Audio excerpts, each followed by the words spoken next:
So a lot of people are questioning whether this may be too much for a 5-year-old to handle. You know, a full-time aquatics career, and now this?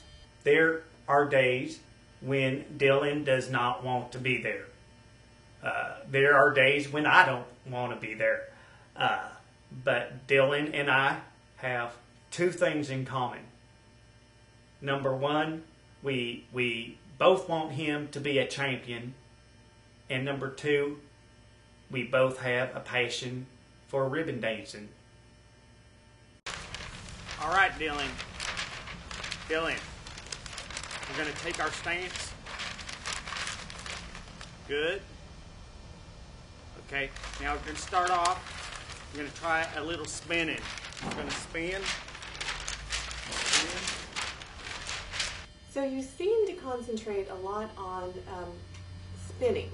Certainly, you're not going to wow the judges with spinning. We're quite aware of that. But spinning is sort of the glue that will hold the program together. You know, so you can do a triple swish and an over the shoulder, and that's all fine and good. But if the spinning isn't there, well, then the rest of that stuff really doesn't matter. All right. That's the way to spin. Okay, that's good. And you're going to get a good score doing that. But what I'm telling you is that you're going to be a lot better off. Are you listening to me? You hearing what I'm saying? Okay, you know that last move when you're coming down, you know? Okay, if you have that look of confidence on your face, you know, something that says, look, judges, I'm going to get a 10.0. You know it, I know it. So why even think about it? You know, something coy, something, you know, kind of like. Okay, that's good. That's what I'm talking about. That is coy. That is coy. So win at any cost seems to be your motto.